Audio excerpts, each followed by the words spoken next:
Coloca para mim, por favor, Evangelho de Lucas, capítulo de número 15, verso de número 14.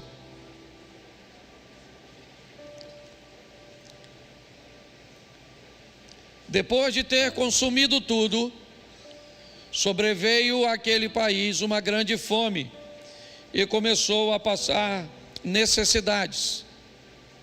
Então foi pedir trabalho a um dos cidadãos daquela terra, e este o mandou para os seus campos, a fim de cuidar de porcos.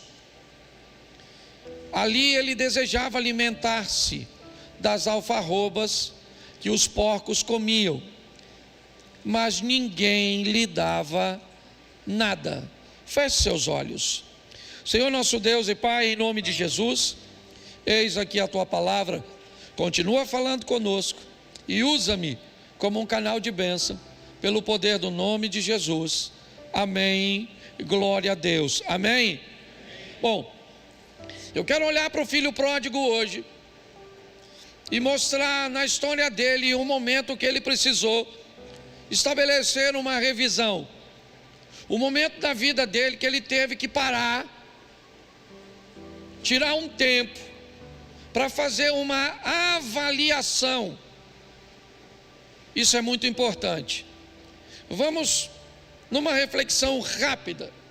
O texto em que li, Lucas capítulo 15, a partir do verso 14, mostra onde ele está naquele momento. É importante entendermos que é uma parábola que Jesus está usando, uma história fictícia que Jesus utiliza para estabelecer uma mensagem, para se conectar com seus ouvintes. Então é importante entendermos onde esse indivíduo está no momento, qual é a situação dele agora. Bom, a situação dele agora, na narrativa do texto, a partir do verso 14, é que ele não tem dinheiro nenhum. A situação ainda se agrava, porque ela diz que houve uma grande fome na terra. Ou seja, se tivesse dinheiro também não resolveria, porque há uma escassez de alimento. Então ele não tem dinheiro, e mesmo que tivesse, me parece que não adiantaria bastante, ou não adiantaria muito, porque o ambiente que Jesus está descrevendo é um ambiente onde a fome é grande. Houve uma grande fome na terra, onde ele começa a passar necessidades. Que tipo de necessidades são essas? O filho pródigo não está preocupado com a conta de luz, água, internet. Ele não está preocupado com o seguro do carro, o aluguel da casa. Não! Todas essas preocupações são preocupações, sim, mas tem uma que é muito maior do que todas elas.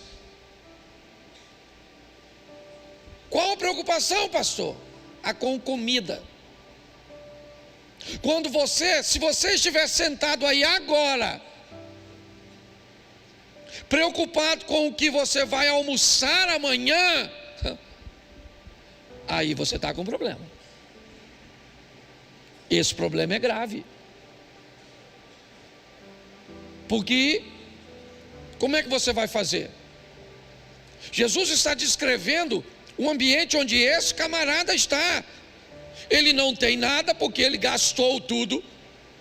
Mesmo se tivesse, não teria tanta vantagem, porque está no ambiente onde a fome é grande e ele começa a passar necessidade. Mas, segundo Jesus, há algumas pessoas que estão bem melhor do que ele, porque aprendeu a administrar as coisas. Elas têm porcos, então já deu para notar que o dono do porco não vai morrer de fome, porque tem um porco para comer. Só que Jesus não está querendo conversar com o dono do porco, com o gentil. Jesus está querendo conversar com o judeu. E mesmo que tivesse porco, ele não comeria. Mas é muito pior do que isso. Esse camarada, ele vai cuidar dos porcos. E ele vai cuidar dos porcos com um propósito. A ração que ele recebe por dia é tão pouca que ele continua com fome. Ele não trabalhava de graça. Pastor, mas não é uma história fictícia? Sim, então a gente pode entender o que Jesus está querendo transmitir. É um cara que está sem dinheiro. Se tivesse dinheiro não adiantaria muito. O ambiente é de muita fome. Ele recebe a humilhação de ser um judeu que cuida de porco. E pior, ele está querendo comer a comida do porco. É isso. Ele vai pedir ao homem que alimenta o porco: me dê um pouco da comida do porco. E as pessoas não estavam muito interessadas. Bom, isso é onde ele está. Isso é onde ele está. Ele está no meio de uma grande crise, de um grande problema, de uma situação desafiadora. Aqui, segundo Jesus, ou o que Jesus quer mostrar é que ele é praticamente 100% culpado daquilo que está vivendo. Se você conhece a história do filho pródigo. Mas esse é o estado que ele está no momento. Sem dinheiro, com fome, disputando comida com o porco. Bom, isso é onde ele está. Mas vamos descobrir onde ele esteve. Onde ele esteve antes de estar no lugar que ele está agora. Porque talvez você possa olhar onde o seu casamento já esteve e onde ele está agora. Onde a sua saúde já esteve e onde ela está agora. Onde o seu filho já esteve e onde ele está agora. Isso é revisão. Quando nós olhamos de onde ele veio, será que a história já começou? Gastando tudo. Tudo o quê? Uma grande fome. Fome onde? Cheio de necessidade. Onde? Humilhação. Onde? Onde ele está agora, não onde ele esteve antes. O verso de número 17 faz ele dar uma olhada no passado. Eu vou usar o verso 2 vezes. Quantos trabalhadores de meu pai têm pão com, e eu estou morrendo de fome? Preste atenção. Esse rapazinho aqui agora, ou o que Jesus está querendo talvez falar comigo ou com você agora, já que o rapaz não existe de fato, o que existe são pessoas que jogam tudo fora, que viram as costas para um ambiente ordeiro, satisfatório, amigável, para compartilhar momentos como esse, de sofrimento. Onde ele esteve? Ele esteve na casa do pai. Num ambiente onde ele mesmo diz: quantos empregados do meu pai têm pão com fartura, e eu aqui pereço de fome. Olha só, é a descrição dele. Ele está dizendo: por que eu estou aqui vivendo isso, se eu já tive vivendo tanta coisa legal? Quando um casal vem falar comigo sobre divórcio, a primeira pergunta que eu faço: quantos anos você tem de casado? A segunda: durante quanto tempo foi bom? Quanto tempo foi legal? Quanto tempo? Será que foram apenas 5 meses? 1 ano? 2 anos? 5 anos? Quanto tempo foi legal? Talvez o que as pessoas consigam fazer com muita maestria é narrar onde estão, mas são incapazes de olhar para onde estiveram. Dá uma olhada. Foi o que ele fez. Na casa do meu pai tem pão com fartura, e eu aqui onde eu estou pereço de fome. Tá certo, tá bom. Pessoas cometem erros, pessoas cometem falhas. Nós não somos perfeitos. Você corre o risco de fazer um negócio mal feito. Você corre o risco de cometer um erro ao contar um segredo para alguém, a fazer alguma coisa que te traga danos, prejuízos. Pô, mas eu estava tão legal e eu acabei fazendo isso e entrei nesse buraco. Tá certo, eu não estou pedindo perfeição de ninguém, não é isso. Mas é importante nós entendermos que nem sempre estivemos onde estamos agora. E talvez o lugar que estamos agora seja pior do que onde estivemos ontem. Se for melhor, faça uma manutenção. Se for melhor, cuide. Talvez se você olhar para seu casamento há alguns anos atrás, ele é muito pior do que é hoje. Se você olhar para seus filhos, estavam perdidos, hoje está no caminho do Senhor. Você estava desempregado, hoje está empregado. Quando você olha para trás e faz uma leitura, talvez hoje, certo, as coisas estejam muito mais organizadas. E se estiverem, a Bíblia diz: aquele que está de pé, faça uma manutenção para não cair. Mas essa não é uma história desse tipo. Essa é a história de alguém que esteve na casa do pai, gozava da proteção do pai, certo? Gozava dos benefícios do pai, tirava proveito de tudo o que o pai lhe oferecia, mas ele quis viver a própria vida, cometeu erros. E agora, como é que nós vamos tratar esse tipo de pessoa? Será que é isso que Jesus está querendo, nos mostrar? Porque primeiro eu mostrei para você onde o rapaz está agora. Depois eu mostrei a você onde ele esteve antes de estar nessa situação. Mas será? Qual é o próximo passo que Jesus quer conduzir seus ouvintes nessa história? Ele ainda continua no verso de número 17. A primeira parte diz assim: então, caindo em si. Bom, esse é um momento muito especial dessa história, que vai definir onde o sujeito dessa história deseja estar. Ele já esteve bem, hoje está mal, mas ele quer voltar a estar bem. A turma que trabalha com psicanálise aí sabe disso.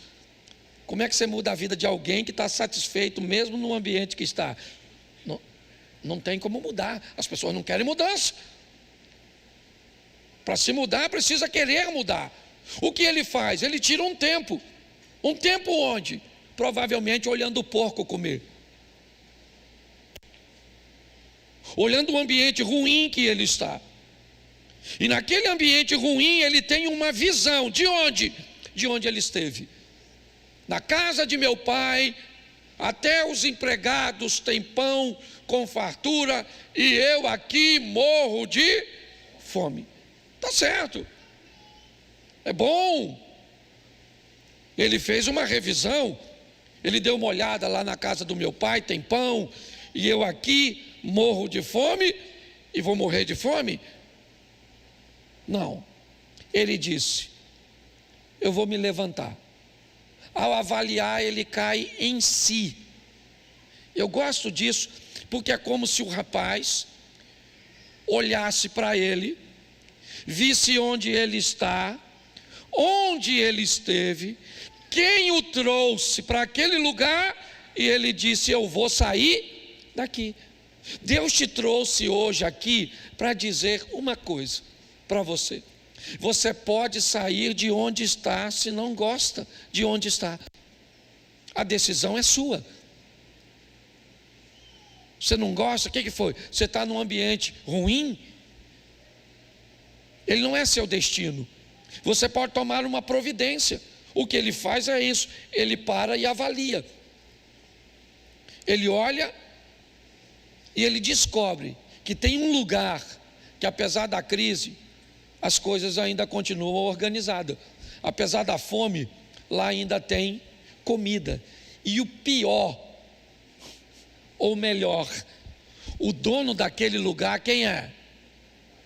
O dono daquele lugar quem é? É o pai dele. É o pai dele. O pai dele é dono deste lugar que ele diz que tem comida, que os empregados são bem tratados, e ele não tem nada. Então aqui começa a saída desse garoto. Eu não sei se Jesus, quando conta a história do irmão mais novo e do mais velho, contando a história do pródigo, ele quer falar do ímpeto, certo? Do mais novo que toma decisões sem pensar. Ele quer falar do rompante. Eu não posso te afirmar isso. Eu só sei que esse garoto comete muitos erros, mas chegou uma hora que ele precisou fazer uma revisão. A revisão é: eu aqui morro mas lá eu tenho comida.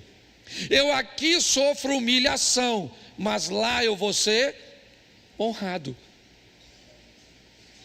Ele descobre que tudo aquilo que ele sempre quis, que foi a liberdade, a sensação de ser dono de seu nariz, agora não faz mais sentido. E ele então planeja voltar, mas para voltar, ele precisa de 3 coisas. A primeira é arrependimento. Arrependei-vos e convertei-vos. Lembra de onde caíste. Preste atenção, porque isso é muito sério.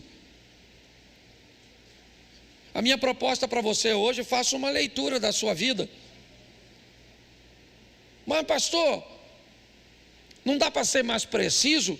É claro, na área onde você, certo, observou que está sofrendo. O que é? É grana? Então tá bom, vamos sentar e, como eu disse, vamos ver trabalho, gestão, vamos ver, é isso. O que é? É casamento? Opa, legal, então vamos dar uma olhada o que é casamento, o que é divórcio, o que é segundo casamento, o que é perdão, o que é compartilhamento. Vamos descobrir que casamento é um produto que não se paga à vista, é financiado, e não se paga por mês, é por dia. É isso? O que é? Você está com um problema de caminhada de fé? Essa é a grande questão? Então tá bom, vamos falar de fé, vamos falar de Deus.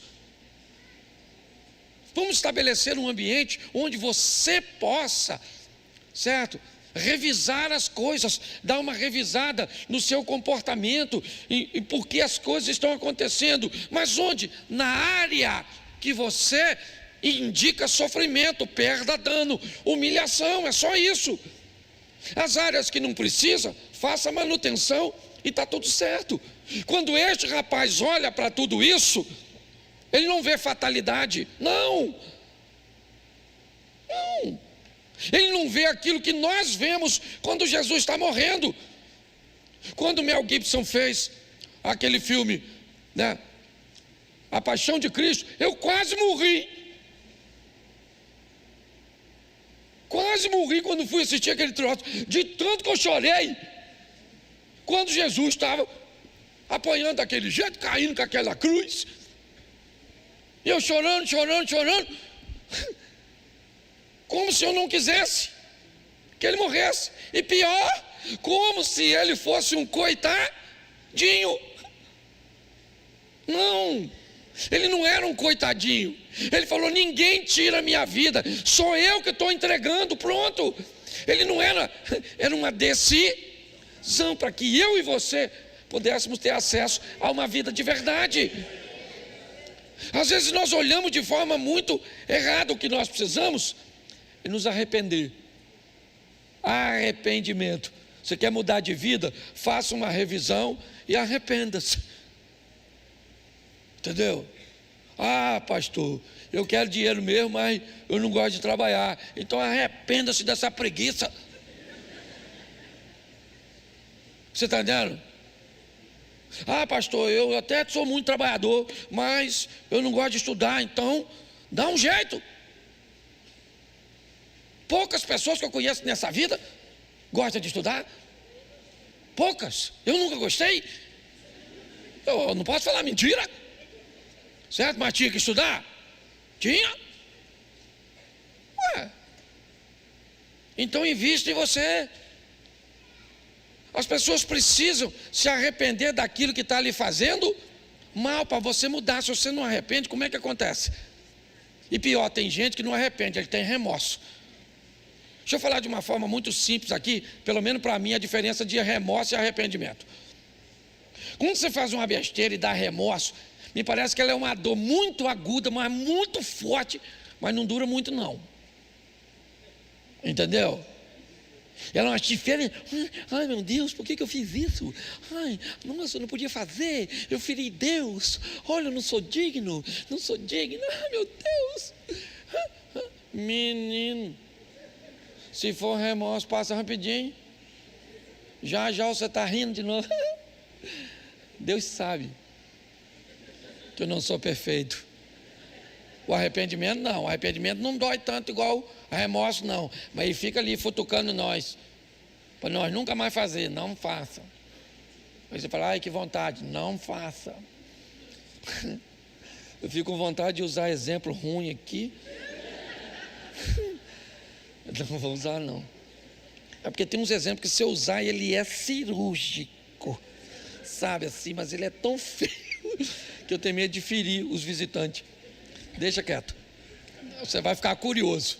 Tá certo? Mas quando você faz, já viu aquele troço que você faz? Que logo assim que você faz, mas dá uma dor assim em você. Você fala, nunca mais eu vou fazer? Pois é. Se for remorso, menino, você faz quase todo dia. Quase toda semana. Eu estou falando sério. Eu estou fazendo sério. Certo? Eu já tive problema com algumas coisas que não é difícil para de fazer. E era remorso. Depois que você se arrepende, a dor não vem muito forte na hora não. Mas ela fica ali. E aí você olha para ela toda vez que vai fazer e fala, não vou fazer não. Estou com vontade de fazer. Bom, não vou. Não vou. Arrependimento. Se você não arrepender, meu filho, você não muda de vida.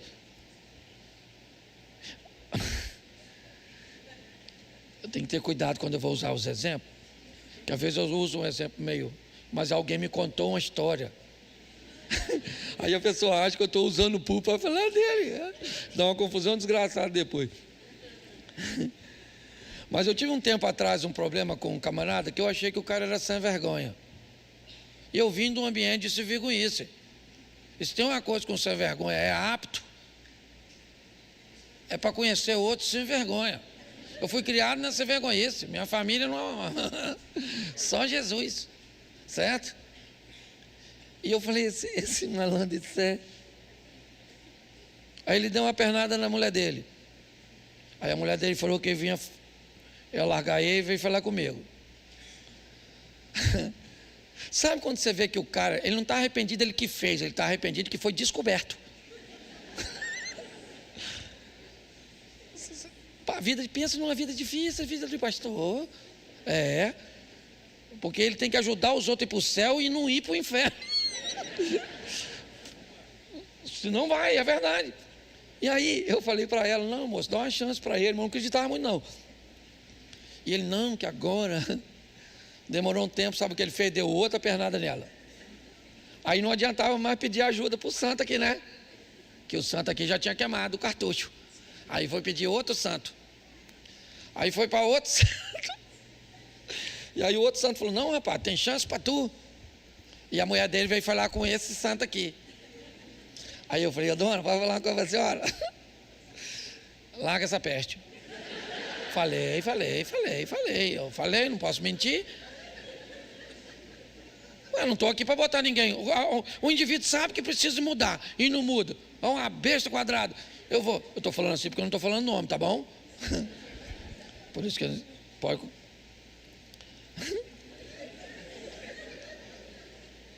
Ela, coitada, com o coração assim, amando. Porque o mundo é esquisito. Se o cara é bonito, é um gato. Se é mau caráter, é um cachorro. É uma bagunça. Ela acreditou que ele ia mudar, deu outra pernada nela. E agora, provavelmente, nem levanta mais, já está andando assim, ó, sentadinho, de tanta pernada que está levando. Porque tem gente que não quer mudança. Meu irmão, nós não estamos aqui de brincadeira não, rapaz.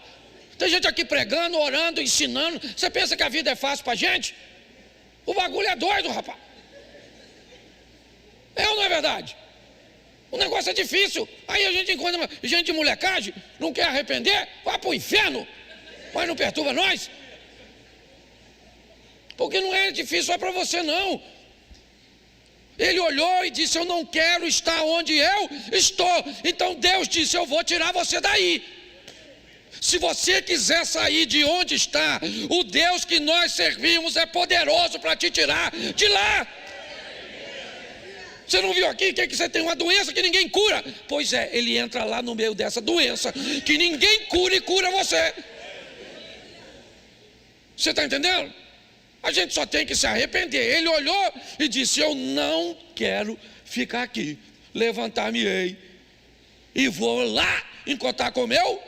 E vou falar o que com meu pai? Eu vou falar a verdade. Pai, eu vacilei. Pequei contra ti. Não sou digno de ser chamado de seu filho. Ele abriu o coração. A Bíblia diz que aquele que confessa alcança. Isso. Está arrependido? Está arrependido. Foi lá, levantou e foi lá e falou com o pai. Está lá. Ele tinha dinheiro?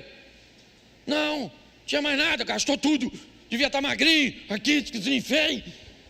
Deve ter saído com uns tênis maneiros de marca, um iPhone, uns troços. E voltou sem nada. Sabe o que Jesus descreve? Que o pai estava de pé, esperando ele voltar. Porque o pai está do mesmo jeito. Se essa história aqui é fictícia, é porque o filho somos nós e o pai é Deus. E se Jesus disse que o pai está em pé esperando você e eu voltarmos quando fizermos algo de errado, é porque não é o fim para você. Não interessa o que aconteceu, ainda dá tempo de tu voltar. O pai está lá quando vem o garoto. Falou com o pai o quê? Vacilei. O pai deve ter falado: isso é novidade para tu, porque eu já sabia isso desde o começo. Já não sou digno de ser tratado como seu filho, me trata como um dos seus empregados, seus servos. Ele derrama o coração diante do pai. Quando ele faz isso, o pai fala: ó, não. Por quê? Porque há uma conversão no processo. É importante entendermos que naquela crise, aquele garoto perdeu mais do que grana. Entendeu? Dizem que pessoas normalmente mudam com mais facilidade em 3 ambientes. Um deles é a crise, a dor. Dizem que a dor é uma ferramenta fantástica para que pessoas mudem de vida, mudem de posição, mudem de visão. Aquele rapaz, ele olhou para aquela humilhação e ele simplesmente fez uma revisão. Levantar-me-ei, vou lá falar com meu pai. Por quê? Porque lá onde um dia eu estive e hoje não estou mais, eu posso voltar. E lá tem comida, lá tem honra, lá tem tudo. E eu quis ser tão grande, longe do pai, e descobri que o menor na casa do meu pai é muito maior do que o maior fora da casa do pai. Só, gente, que nós só vamos ter esse caminho se nós investirmos um pouco de tempo para observar em nós as áreas que precisamos rever de verdade. O grande desafio de um ambiente como esse é que normalmente quando estamos expostos a uma mensagem como esta, às vezes acontece de lembrarmos dos outros e não de nós. Às vezes você está sentado aí agora pensando assim: puxa, se o meu marido tivesse aqui, puxa, se o meu filho tivesse aqui, puxa, se fulano estivesse aqui. Mas eu queria lembrar você que se fosse para ele estar aqui, Deus o teria trago, e não você, e não eu. Investir um pouco de tempo para olhar, sabe, para essas áreas e conversar um pouco com Deus ou com algum amigo sobre alguma coisa a respeito de áreas que você tem problema. O que é? Você precisa rever. Eu vou pregar no domingo aqui, revisão sobre relacionamentos familiares. Eu prego nos 2 cultos de domingo e vou falar só sobre rever, certo? Posição dos pais na vida de solteiro, posição dos pais na vida de casado, até onde um cônjuge pode se posicionar com direito e onde o direito deixa de existir e o que há é uma arbitrariedade, um domínio e uma manipulação, para que as pessoas consigam entender que muitas vezes nós estamos sofrendo consequências de liberdades que estamos conferindo a outras pessoas, e aí as pessoas começam a sofrer e não param para avaliar isso, não param, certo? Não conseguem estabelecer um limite para seus filhos.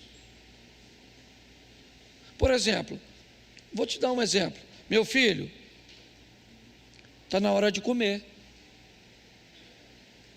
Bom, está na hora de comer, pode ser que não esteja com fome na hora, sim ou não? Então você pode ter um limite. Meu filho vai tomar banho. Preste atenção. Uma coisa é ele dizer que não quer comer. A fome pode dar depois, mas o banho você quer que ele tome agora. São coisas diferentes. Você pode negociar a comida, mas não pode negociar o banho. Minha netinha estava aqui, nós ficamos 27 dias morando na mesma casa, agora quando viajamos de férias. E foi um tempo muito legal. Na primeira semana, eu com essa minha vida corrida, eu chegava às vezes da rua, tinha ido fazer alguma coisa, lá ela estava brincando, lá ela ficava. Depois de uma semana de contato, quando a porta abria e ela me via, ela já vinha correndo na minha direção para me receber. Pensa na gratificação. Mas eu descobri que grande parte das coisas que nós estávamos falando para o nosso neto, não vai, não mexe, não, sai, não, era quase 100% de não. Eu descobri que a maioria das coisas que eles iam fazer, eles podiam fazer, e nós falávamos não. Só precisava um pouquinho mais de orientação. Vá, mas vá com cuidado, segure firme. Entendeu? E aí, ela descobria que podia continuar fazendo. E eu fiquei olhando aquilo e revendo, muitas vezes, a maneira que nós criamos os nossos filhos, que nós estabelecemos limites, que nós damos limite para nossos pais, para os nossos filhos, a maneira que conduzimos. Nós precisamos, gente, é urgente, precisamos rever o que estamos ouvindo, rever o que estamos lendo, porque está muito difícil. Vocês saem daqui agora. Sabe quando vocês voltam aqui? Domingo. Sabe que horas? Né? Ou quanto tempo? 1h30, 2 horas. Eu fico pensando se a última vez que você esteve aqui foi domingo. Aí segunda, terça, quarta, o dia todo. Será que o que nós estamos transmitindo aqui desse altar durante 1h30, 2 é suficiente para combater a maior parte das porcarias que você teve acesso lá fora, oferecida por influências? Pare e pense. É um ambiente para nós revermos, se não é por isso que estamos enfrentando tantos problemas. Gaste um tempo para rever sua vida profissional, seu relacionamento com Deus, sua postura como esposa, sua postura como marido, sua postura como crente, sua postura como filho, sua postura como pai. Certo? Retire um pouco de tempo para que você faça uma revisão. Olhou onde eu estou hoje? Não está legal. Eu já estive num lugar bom, então para lá que eu vou voltar. Levantar-me-ei, irei ter com meu Pai. A minha proposta vai ser sempre essa durante este ano. Posso ouvir um amém?